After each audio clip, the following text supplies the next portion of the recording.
ಎಲ್ಲರಿಗೂ ನಮಸ್ಕಾರ. ಭದ್ರಾವಾಹಿನಿಗೆ ತಮ್ಗೆಲ್ಲರಿಗೂ ಸ್ವಾಗತ.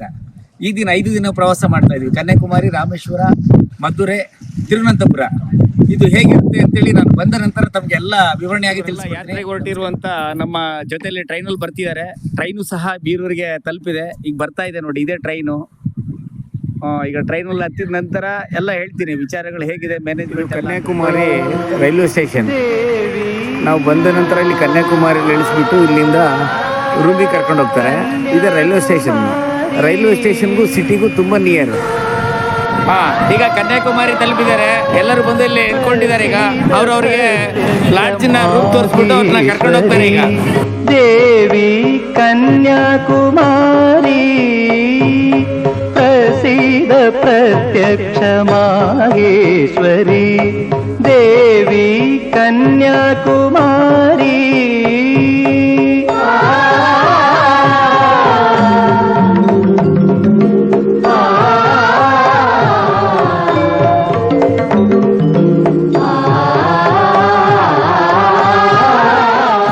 ಮಳೆ ಸ್ಟಾರ್ಟ್ ಆಯಿತು. ಎರಡನೇ ಮಳೆ ಬರ್ತಾ ಇದೆ. ಇದು ಕನ್ಯಾಕುಮಾರಿ ಅಮ್ಮನವರ ದೇವಸ್ಥಾನ. ಈಗ ಎಲ್ಲರಿಗೂ ಜಾಕೆಟ್ ಕೊಟ್ಟಿದ್ದಾರೆ. ಎಲ್ಲ ಜಾಕೆಟ್ ಹಾಕೊಂಡು ಈಗೆಲ್ಲ ಹೊರಡ್ತಿದ್ದೀವಿ. ಈಗ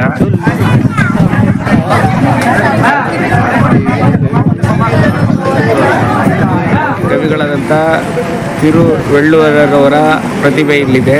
ಅದರ ಪಕ್ಕದಲ್ಲೇ ಈ ಕಡೆ ವಿವೇಕಾನಂದ ಸ್ಟ್ಯಾಚ್ಯೂಗೆ ಹೋಗ್ತಾ ಇದ್ವಿ ನಾವೆಲ್ಲರೂ. ಈಗ ಬೋಟಿಂಗಲ್ಲೆಲ್ಲ ಇಲ್ಲಿ ಬಂದು ಇಳೀತಾ ಇದ್ವಿ ಎಲ್ಲರೂ. 75 ರೂಪಾಯಿ ಇದು ಜನರಲಲ್ಲಿದು. ಸ್ಪೆಷಲಾಗಿ ಬರ್ತೀನಿ ಅಂದರೆ ಒಬ್ಬರಿಗೆ 450 ರೂಪಾಯಿ ಇರುತ್ತೆ. ಅದು AC ಕೋಚ್ ಆಗಿರುತ್ತೆ. ಅದು ಸಹ ಇದರಲ್ಲಿ ಬರಬೇಕಿದ್ದು. ವ್ಯಾಕ್ ಮೆಮೋರಿಯಲ್ ಹಾಲ್ ಅಂತ ಹೇಳಿದ್ದು ತುಂಬ ಚೆನ್ನಾಗಿದೆ. ವಿವೇಕಾನಂದ ಅವ್ರದ್ದು ನೋಡಲೇಬೇಕು. ನಾವೇನಾದರೂ ಕನ್ಯಾಕುಮಾರಿಗೆ ಬಂದರೆ ಇದು ವೆರಿ ಇಂಪಾರ್ಟೆಂಟ್ ಪ್ಲೇಸ್. ಇದು ತುಂಬ ಎತ್ತರವಾದ ಪ್ಲೇಸಲ್ಲಿ ಇದ್ವಿ ನಾವೀಗ. ಕನ್ಯಾಕುಮಾರಿಯಲ್ಲಿ ಟವರ್ ಪಾಯಿಂಟ್ ಅಂತೇಳಿದೆ. ಅಲ್ಲಿ 15 ರೂಪಾಯಿ ಟಿಕೆಟ್ ಮಾಡಿಸ್ಕೊಂಡು ಮೇಲೆ ಹತ್ತಬೇಕು. ನೋಡಿ ಅಲ್ಲಿ ಮೇಲಿಂದ ಹತ್ತಿದರೆ ನಾವು ಇಡೀ ಕನ್ಯಾಕುಮಾರಿ ಎಲ್ಲ ನೋಡ್ಬೋದು. ಸಮುದ್ರ ಇದೆ, ಎಲ್ಲ ಕಾಣ್ತಾ ಇದೆ. ಚೆನ್ನಾಗಿದೆ. ಸೂರ್ಯ ಮುಳುಗೋದನ್ನು ನೋಡೋದಕ್ಕೆ ಇಲ್ಲಿ ಆಗ್ತಾ ಇಲ್ಲ. ಯಾಕೆಂದರೆ ಮೋಡ ಇರೋದ್ರಿಂದ ಮೇಲ್ಗಡೆನೆ ಇವು ಮಳೆ ಬರ್ತಾ ಇದೆ. ಇವತ್ತು ಮೋಡ ಇದೆ, ನೋಡೋದಕ್ಕೆ ಆಗಲ್ಲ.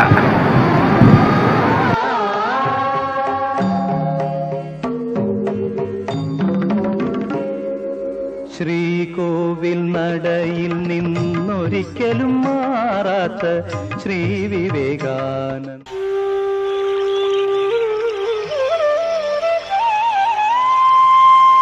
ಚಿಂತೆಯನ್ನು ತಡವ ಮಾಡ ಜನಗೆ ಕೊಡನಿ ಅಭಯ ಹಿಡಿದು ದ್ರೋಣನ ಅನ್ಯೂಹವ ಭೇದಿಸಿ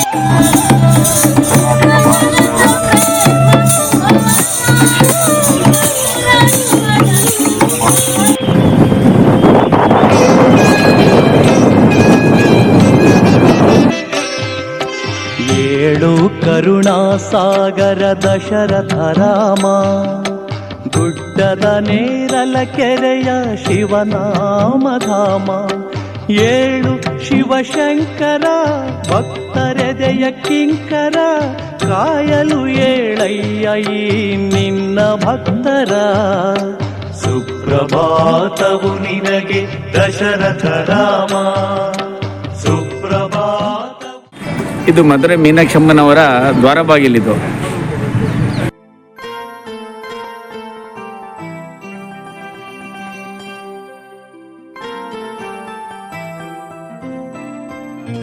ಎಲ್ಲ ವ್ಯವಸ್ಥೆ ಮಾಡ್ತಾರೆ ಬಂದವ್ರಿಗೆಲ್ಲ. ಎಲ್ಲ ಈ ಥರ ಜೋಡಿಸ್ಕೊಂಡು ನಮ್ಮ ಯಾತ್ರಿಕರೆಲ್ಲ ಬಂದು ಲೈನಲ್ಲಿ ಬಂದು ಊಟ ಮಾಡ್ಕೊಂಡು ಹೋಗ್ತಾರೆ. ಟೈಮ್ ಸರಿಯಾಗಿ ಊಟ ಇರುತ್ತೆ, ಊಟಕ್ಕೇನು ತೊಂದರೆ ಇರಲ್ಲ. ಈ ಥರ ಜನಗಳೆಲ್ಲ ಕೂತಿರ್ತಾರೆ. ಅವರು ತುಂಬ ಆರ್ಥಿಕ ದುಸ್ಥಿತಿಯಲ್ಲಿದ್ದಾರೆ. ಅವರನ್ನ ಈ ರಾಜ್ಯ ಸರ್ಕಾರ ಯಾತ್ರೆ ಕಳಿಸೋದು ಒಳ್ಳೆ ಉದ್ದೇಶವಾಗಿದೆ. ಮತ್ತು ಇದು ಫ್ರೀ ಆಗಿದೆ, ಅನುದಾನ ಕೊಟ್ಟು ನಮಗೆ ಅವ್ರನ್ನೆಲ್ಲ ಕಳಿಸ್ತಾ ಇರೋದು ನಮಗೆ ತುಂಬ ಸಂತಸ ವಿಷಯ. ಉಚಿತವಾಗಿ ಕಳಿಸೋದ್ರಿಂದ ಫ್ಯಾಮಿಲಿ ಮತ್ತು ನಮ್ಮ ಏನಿದಕ್ಕೆ ಅನುಕೂಲ ಆಗಿದೆ. ಶಿಕ್ಷಕರು ಮತ್ತು ಶಿಕ್ಷಕರ ಸಹಕಾರವು ತುಂಬ ಅನುಕೂಲಪಟ್ಟಿದೆ. ತುಂಬ ಧನ್ಯವಾದಗಳು. Thank you sir. ನಮಸ್ತೆ. ಪದ್ಮನಾಭ ಪಾಹಿ ದ್ವಿಪಪಚಾರ, ಪದ್ಮನಾಭ ಪಾಹಿ ದ್ವಿಪಪಚಾರ.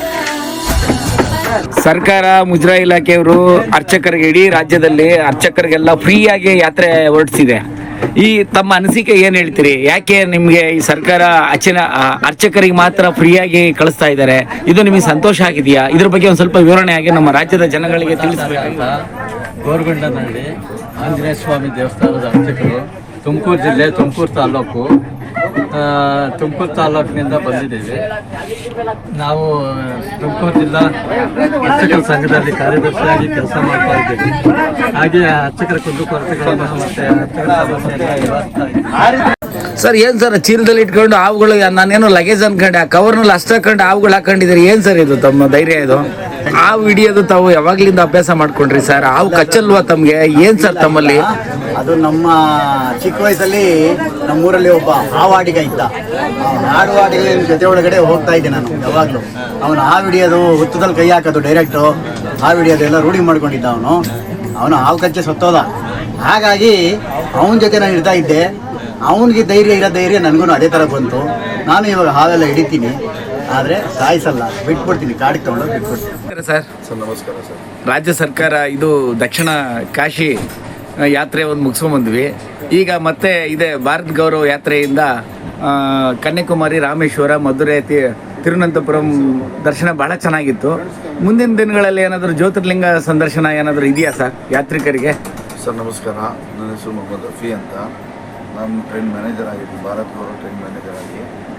ಸರ್, ತುಂಬ ಜನ ನಮ್ಮದು ಆಸೆ, ಇದಕ್ಕೆ ಮೊದಲು ಕಾಶಿದೊಂದು ನಮ್ಮ ಕರ್ನಾಟಕ ಸರ್ಕಾರದ ಮಾನ್ಯ ಮುಖ್ಯಮಂತ್ರಿಗಳಾದ ಸಿದ್ದರಾಮಯ್ಯನವರು ಮತ್ತು ಮಾನ್ಯ ಮಂತ್ರಿಗಳಾದ ರಾಮಲಿಂಗಾರೆಡ್ಡಿ ಸರು ಮತ್ತು ಧಾರ್ಮಿಕ ದತ್ತ ಆಯುಕ್ತರಾದ ನಮ್ಮ ರಾಜೇಂದ್ರನ್ ಸರ್ ಅವರು ಎಲ್ಲರೂ ಇದರ ಬಗ್ಗೆ ಕಾಳಜಿ ವಹಿಸ್ಕೊಂಡು ಇಷ್ಟೊಂದು ಒಳ್ಳೆಯ ಒಂದು ಕಾರ್ಯಕ್ರಮ ಮಾಡಿಕೊಡ್ತಾ ಇದ್ದಾರೆ. ಮೊಟ್ಟ ಮೊದಲು ಅವ್ರಿಗೆ ನಮ್ಮ ಕಡೆಯಿಂದ, ನಮ್ಮ ಯಾತ್ರಿಗಳ ಕಡೆಯಿಂದ, ನನ್ನ ಕಡೆಯಿಂದ ಎಲ್ಲರಿಗೂ ಧನ್ಯವಾದಗಳು, ನಮಸ್ಕಾರಗಳು.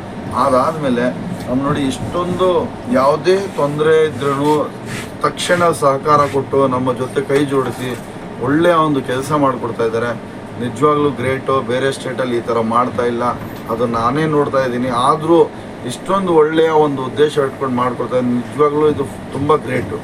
ಅದಾದಮೇಲೆ ಈಗ ಯಾವುದೇ ಯಾತ್ರಿದು ಏನೇ ರಿಕ್ವೈರ್ಮೆಂಟ್ ಇದ್ದರೆ, ಏನು ಎನ್ಕ್ವೈರಿ ಇದೆ, ಅದನ್ನು ನಾವು ಅಲ್ಲಿ ತಿಳಿಸಿದ ತಕ್ಷಣ ಅದನ್ನು ಸ್ಪಂದಿಸಿ ನೋಡಿ. ರಾಮೇಶ್ವರಂ ಮಾಡೋ ಐಡಿಯಾ ಉದ್ದೇಶ ಇರಲಿಲ್ಲ, ಆದರೂ ನಾವು ಹೇಳಿದ ತಕ್ಷಣ ಅದನ್ನು ಮಾಡಿಕೊಟ್ರು.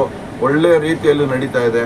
ಇನ್ನೂ ನಮ್ಮ ಯಾತ್ರಿಗಳು ಏನು ನಮ್ಮನ್ನು ಕೊಂದೆಗೊರತೆಗಳು ಏನಿದೆ ಅದನ್ನು ಕೇಳ್ತಾ ಇದ್ದೀವಿ. ನಾವು ಕೇಳಿ ಅದನ್ನು ಫಾರ್ವರ್ಡ್ ಮಾಡಿದರೆ ನಮ್ಮ ಆಯುಕ್ತರಾದ ನಮ್ಮ ರಾಜೇಂದ್ರ ಸರ್ ಅವರ ಧಾರ್ಮಿಕ ದತ್ತ ಇಲಾಖೆಯ ನಮ್ಮ ಕರ್ನಾಟಕ ಸರ್ಕಾರ ಕಡೆಯಿಂದ ಅದನ್ನು ನಾವು ಮಾಡಿಸೋಕ್ಕೆ ಇಷ್ಟಪಡ್ತೀವಿ. ಅದು ಮಾಡಿಕೊಡ್ತಾರೆ ಅಂತ ನನಗೆ ನಂಬಿಕೆ ಇದೆ. ಖಂಡಿತ ನಮ್ಮ ಯಾತ್ರಿಗಳು ಕೇಳ್ತಾ ಇರೋದನ್ನು ನಾವು ಮಾಡೋಕ್ಕೆ ಸಿದ್ಧ ಮಾಡ್ತಾ ಇದ್ದೀವಿ ಸರ್. ಅದನ್ನು ಕೂಡ ಸರ್, ರಾಜ್ಯ ಸರ್ಕಾರ ಒಂದು 5,000 ರೂಪಾಯಿ ಸಬ್ಸಿಡಿ ಕೊಡ್ತಿದೆ, ಮುಜರಾಯಿ ಇಲಾಖೆಯನ್ನು ಕೈ ಜೋಡಿಸಿದೆ. ಹಾಗಾಗಿ ಈ ಯಾತ್ರೆ ಭಾಳ ತುಂಬ ಯಶಸ್ವಿಯಾಗಿದೆ. ಮುಂದಿನ ದಿನಗಳಲ್ಲಿ ಇನ್ನೂ ಅಲ್ಪ ಸ್ವಲ್ಪ ಏನಾದರೂ ಕುಂದುಕೊರತೆಗಳಿದ್ದರೆ ತಾವೆಲ್ಲ ಇದನ್ನು ತಿದ್ದುಪಡಿ ಮಾಡಿಕೊಂಡು ಮುಂದುವರಿಸಬೇಕಾಗಿ ನಮ್ಮ ಭದ್ರವಾಹಿನಿಯ ಪರವಾಗಿ ತಮಗೆ ಅನಂತ ಧನ್ಯವಾದಗಳನ್ನು ತಿಳಿಸ್ತಾ ತಮ್ಮ ಸಂದರ್ಶನ ತಾವು ಕೊಟ್ಟಿರೋದಕ್ಕೆ ಧನ್ಯವಾದಗಳು ಸರ್. Thank you. ಧನ್ಯವಾದಗಳು.